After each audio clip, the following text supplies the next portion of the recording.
Hello friends, Pushpa beauty parlour Bhavnagar મારા mini વ્લોગમાં તમારું સ્વાગત છે. મેં આ નાનો એવો વિડીયો બનાવ્યો છે. હું અને ગૌતમ બંને આવી ગયા હતા પાર્લરે. ગૌતમ મારી જોડે જ આવે છે કેમ કે એની બાજુમાં જ પુષ્પા હોલિડેઝ કરીને શોપ છે, તો વિઝિટ જરૂરથી કરજો.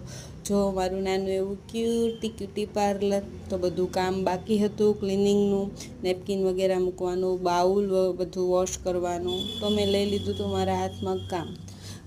હું મારા પાર્લરનું બધું જ ક્લિનિંગનું કામ અને મોસ્ટ ઓફલી બધું જ કામ હું મારા જાતે જ કરું છું. કોઈ સ્ટાફ વગેરે મેં અત્યારે રાખેલો નથી કેમ કે મારે હજુ વરસ દિવસ જ થયું છે ને અત્યારે એ વસ્તુ પોસિબલ નથી.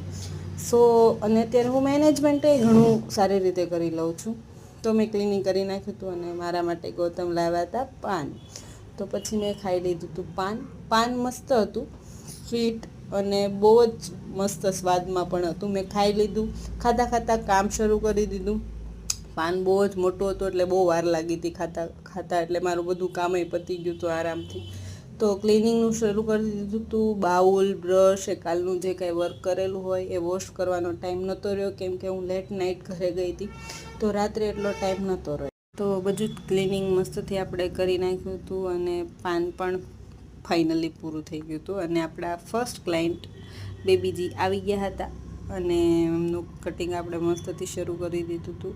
હું એને યારે બગ કરતી હતી પણ એણે મારી જોડે કાંઈ વાતું ના કરી, ખબર નહીં કેમ. પછી મેં એને પૂછ્યું કે એટલું શોર્ટ હેર કટ કરાવવું છે, તો એણે કીધું હા કે ના બોલી તો નહોતી પણ મુંડી હલાવી દીધી હતી. અને મસ્તથી આપણે એમનું હેર કટિંગ કરી નાખ્યું હતું. પાછળ મારા મમ્મીજી બેઠા છે. મેં એને કીધું હતું કે ચાલો થમ્સઅપ બતાવી દો, થમ્સઅપ. પછી એણે કંઈ બતાડવાનો નહીં. એને મેં પૂછ્યું ગમ્યું કે હા ગમ્યું. પછી મેં હાથ એનો પકડીને પછી મેં કીધું બતાવો, તો પછી એણે થમ્સઅપ બતાવી દીધો હતો. પછી આપણા આ બીજા ક્લાયન્ટ આવી ગયા હતા જે મારી ફ્રેન્ડ પણ છે.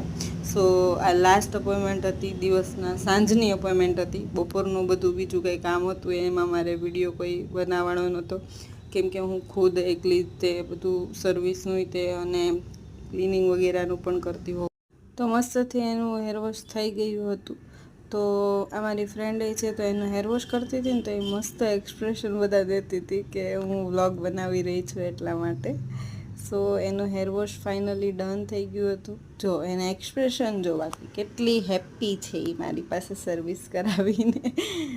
ફાઇનલી એનું ડન થઈ ગયું હતું અને જોઈ શકો છો એમનું ફાઇનલ હેરવોશનું રિઝલ્ટ. અને આપણે એમનું સ્મૂથનિંગ પણ કરેલું હતું. તો અમે બંને સાંજનો ટાઈમ હતો અને નીકળી ગયા હતા નાસ્તો કરવા. તો નાસ્તોનો તો વિડીયો નહોતો બનાવવાનો, પછી અમે પી લીધી સોડા.